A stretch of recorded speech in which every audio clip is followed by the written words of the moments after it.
Sementara itu, Jonathan Freese, meskipun lega karena tes medis membuktikan bahwa ia tidak terlibat langsung dalam penggunaan atau distribusi etomidate, masih harus menghadapi tekanan dari media. Beberapa media sosial mulai melontarkan spekulasi baru mengenai apa yang sebenarnya terjadi di balik layar. Namun, JF tetap pada pendiriannya dan menegaskan bahwa ia tidak tahu menahu soal penggunaan etomidate dalam vape yang ditemukan oleh polisi. Setelah hasil tes medis keluar, JF mengeluarkan pernyataan resmi melalui akun media sosialnya yang ditujukan kepada para penggemar dan masyarakat umum. Dalam pernyataan itu, ia mengatakan, "Saya sangat berterima kasih kepada semua orang yang mendukung saya selama ini. Saya ingin menegaskan sekali lagi bahwa saya tidak terlibat dalam penyalahgunaan obat keras yang ditemukan dalam vape itu. Saya akan terus bekerja sama dengan pihak berwajib untuk mengungkapkan semua yang sebenarnya terjadi. Terima kasih atas pengertian dan doa dari kalian semua." Pernyataan ini disambut dengan beragam reaksi dari masyarakat. Beberapa penggemar memberikan dukungan penuh,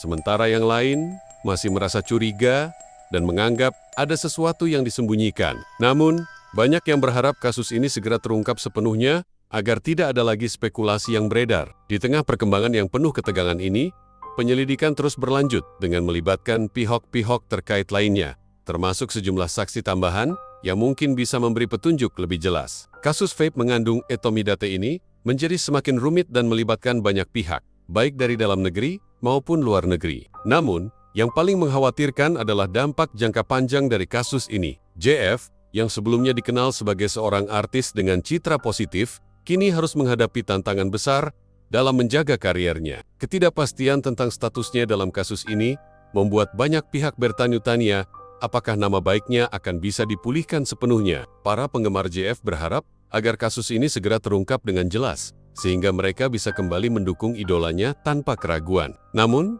sampai saat ini, hanya satu hal yang pasti, semua pihak yang terlibat dalam jaringan distribusi vape berbahaya ini harus mempertanggungjawabkan perbuatannya sesuai dengan hukum yang berlaku. Kehidupan JF kini terhenti sejenak dalam beang-beang kasus ini, sementara penyelidikan terus berlanjut. Akankah dia benar-benar hanya menjadi saksi? Ataukah ada sesuatu yang lebih besar yang harus diungkap? Semua itu akan terjawab seiring berjalannya waktu, dan masyarakat pun akan terus mengikuti setiap perkembangan yang terjadi. Kasus vape mengandung etomidate yang melibatkan Jonathan Freese terus memunculkan spekulasi, ketegangan, dan dramatisasi. Meskipun JF sudah menjalani tes medis dan terbukti tidak terlibat langsung dalam penyalahgunaan obat keras itu, penyelidikan semakin menggali lebih dalam ke dalam jaringan yang lebih besar. Waktu terus berjalan, dan pertanyaan tentang siapa yang sebenarnya berada di balik kasus ini semakin mengganggu semua pihak, baik penyidik maupun masyarakat luas. Sementara itu, di balik layar, polisi terus berusaha mengungkap siapa aktor utama di balik peredaran vape berbahaya ini. Mereka bekerja sama dengan lembaga internasional dan terus menyisir bukti-bukti yang ada. Dalam prosesnya, terungkap bahwa etomidate tidak hanya digunakan dalam produk vape, tetapi juga diproduksi dan didistribusikan dalam bentuk lain yang lebih sulit terdeteksi. Temuan ini membawa polisi ke sebuah kelompok sindikat internasional yang telah mengedarkan berbagai jenis obat keras melalui berbagai metode penyamaran. Namun, fokus utama dari penyelidikan tetap pada orang-orang yang ada di dalam negeri. Polisi mulai menelusuri lebih jauh hubungan antara ketiga tersangka yang ditahan PTR, EDS, dan AR dengan individu-individu yang lebih berpengaruh di dunia hiburan dan bisnis. Ternyata, ketiga tersangka bukan hanya pengedar yang bekerja sendiri, melainkan bagian dari sebuah jaringan distribusi yang lebih besar yang menghubungkan mereka dengan beberapa individu terkenal di Indonesia. Salah satu kejutan terbesar terjadi ketika penyidik menemukan sebuah koneksi yang tak terduga. Seseorang yang dekat dengan dunia hiburan dan memiliki banyak hubungan bisnis di luar negeri. Nama ini terungkap setelah penyidik berhasil menyelidiki rekam jejak komunikasi antara tersangka RE dan seorang pengusaha besar berinisial DS yang memiliki koneksi di dunia hiburan. DS ini ternyata pernah bekerja sama dengan beberapa artis terkenal, termasuk Jonathan Freese, dalam proyek-proyek yang melibatkan endorsement produk. Di tengah semua penyelidikan ini, Jonathan Freese kembali menghadapi media. Namun kali ini, ia tidak hanya menjadi subjek pertanyaan terkait kasus yang menimpa dirinya, tetapi juga tentang hubungan antara dunia hiburan dan industri yang berisiko tinggi, seperti perdagangan barang-barang ilegal. Dalam sebuah wawancara yang dilakukan di rumah sakit, JF mengungkapkan perasaannya yang campur aduk. "Saya merasa tidak berdaya. Tidak ada yang tahu betapa sulitnya menghadapi tuduhan seperti ini, meskipun saya tidak bersalah. Saya hanya ingin pekerjaan saya dihargai, dan agar kasus ini segera selesai," ungkap JF dengan nada terbata. Pernyataan JF ini memunculkan simpati dari beberapa pihak. Namun tak sedikit pula yang menganggapnya sebagai upaya untuk menghindari tanggung jawab atas keterlibatannya dalam jaringan yang lebih besar. Ketegangan di media sosial pun semakin tinggi, dengan beragam komentar dan spekulasi yang semakin berkembang. Polisi, di sisi lain, mulai mendapatkan informasi baru yang menunjukkan bahwa pengusaha DSI yang ternyata memiliki beberapa hubungan dengan orang-orang berpengaruh di dunia hiburan diduga turut terlibat dalam peredaran vape yang mengandung etomidate. Penyidik menduga bahwa DS menggunakan jaringan artis dan selebriti untuk menyebarkan barang-barang ilegal tersebut melalui saluran endorsement dan promosi produk yang lebih tersembunyi. Ini menjelaskan mengapa nama-nama besar dari dunia hiburan bisa terseret dalam kasus ini, meskipun tidak ada bukti yang menunjukkan bahwa mereka secara langsung terlibat dalam produksi atau distribusi. Setelah beberapa minggu penyelidikan, akhirnya DS dipanggil oleh polisi untuk diperiksa. Dia membantah keras keterlibatannya dalam pengedaran obat keras atau vape berbahaya. Namun bukti-bukti yang ditemukan di tempat tinggalnya cukup menguatkan dugaan polisi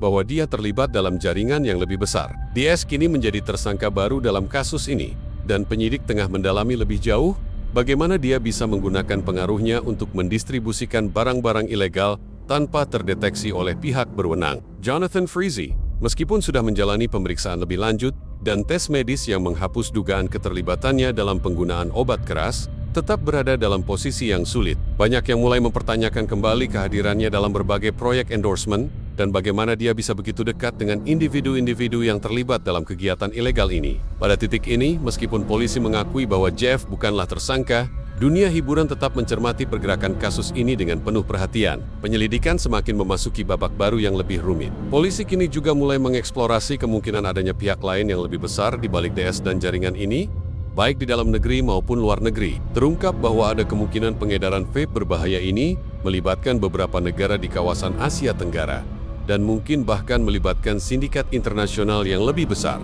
Di tengah ketidakpastian ini, Jonathan Freese memutuskan untuk mengurangi keterlibatannya dalam kegiatan publik. Ia memilih untuk lebih fokus pada pemulihan kesehatan dan menenangkan diri dari tekanan yang terus meningkat. Dukungan dari keluarga, teman-teman, dan penggemarnya menjadi satu-satunya hal yang membuatnya tetap bertahan di tengah badai ini. Hingga akhirnya, kasus ini mulai mengungkapkan wajah sesungguhnya dari jaringan distribusi barang-barang ilegal yang telah meresahkan masyarakat. Penyidik berjanji akan terus bekerja keras untuk menuntaskan semua pihak yang terlibat, dengan harapan agar kasus ini menjadi pelajaran bagi industri hiburan dan dunia bisnis tentang pentingnya pengawasan yang lebih ketat terhadap produk yang beredar di pasaran. Meskipun Jonathan Freese belum sepenuhnya bebas dari tekanan, harapan bahwa nama baiknya bisa pulih tetap ada. Bagaimanapun, ini adalah perjalanan panjang yang harus dijalani oleh JF untuk membersihkan dirinya dari keterlibatan yang tidak diinginkannya dan memastikan bahwa keadilan tetap ditegakkan. Seminggu setelah DS menjadi tersangka dalam kasus pengedaran vape mengandung etomidate,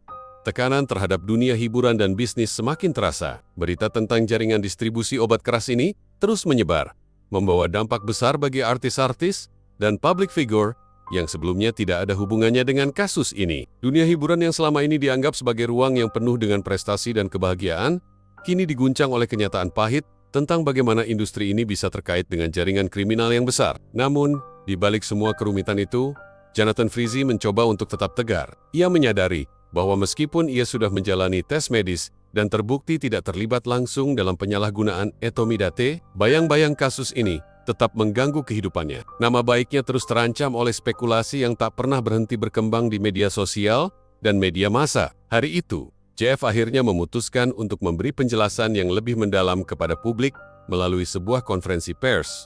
Ia mengundang beberapa jurnalis serta pengacaranya untuk memberikan keterangan resmi tentang posisinya dalam kasus ini. Saya ingin mengucapkan terima kasih kepada semua orang yang telah memberi dukungan selama proses yang sangat sulit ini. Saya paham bahwa banyak orang bertanya-tanya mengapa saya bisa terhubung dengan individu-individu yang terlibat dalam kasus ini. Saya ingin menegaskan sekali lagi bahwa saya tidak tahu-minahu mengenai barang-barang ilegal tersebut, dan saya tidak pernah berpartisipasi dalam aktivitas yang merugikan masyarakat, ujar JF dengan suara yang penuh keteguhan, meskipun ada sedikit kelelahan di wajahnya. Ia melanjutkan, saya sadar bahwa sebagai public figure, saya seringkali dihadapkan dengan tekanan yang besar, tapi saya tidak akan lari dari tanggung jawab saya sebagai warga negara yang harus membantu penegakan hukum. Saya telah bekerja sama sepenuhnya dengan pihak kepolisian, dan saya yakin proses ini akan mengungkapkan siapa yang sebenarnya berada di balik jaringan pengedaran ini. Namun, meskipun penjelasan JF terasa tulus dan meyakinkan, beberapa jurnalis masih mempertanyakan seberapa jauh keterlibatannya dalam kasus ini. Salah satu jurnalis mengajukan pertanyaan tajam,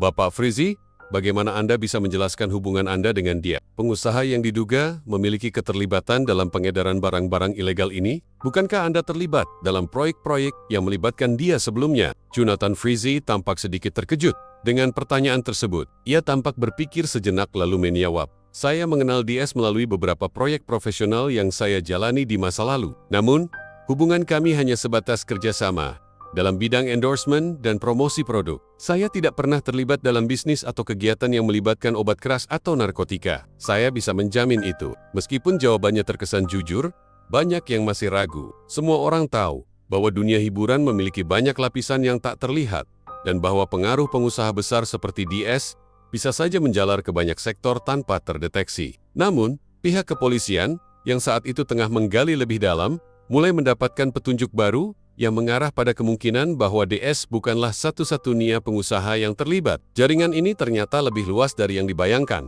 dan melibatkan beberapa individu dari berbagai sektor, termasuk dunia bisnis dan hiburan. Sementara itu, pengacara JF terus menegaskan bahwa kliennya tidak pernah tahu tentang detail pengiriman atau produksi vape berbahaya itu. Jonathan Frizi adalah korban dalam situasi ini, dan kami meminta agar proses hukum berjalan dengan transparan dan adil, ujar pengacara JF dalam konferensi pers yang sama. Meskipun situasi semakin rumit, polisi akhirnya berhasil mengungkap lebih banyak informasi yang menghubungkan DS dengan individu-individu lain dalam jaringan ini. Salah satunya adalah seorang tokoh besar dalam dunia hiburan yang dikenal memiliki koneksi dengan beberapa artis terkenal, yang ternyata turut mengatur distribusi vape berbahaya ke berbagai wilayah. Ini membuka sebuah babak baru dalam penyelidikan, yang kini melibatkan lebih banyak nama besar dari dunia hiburan. Penyelidikan juga membawa pihak berwajib untuk menelusuri lebih lanjut tentang hubungan antara DS dan pihak-pihak internasional yang mungkin berperan dalam memfasilitasi peredaran obat keras tersebut.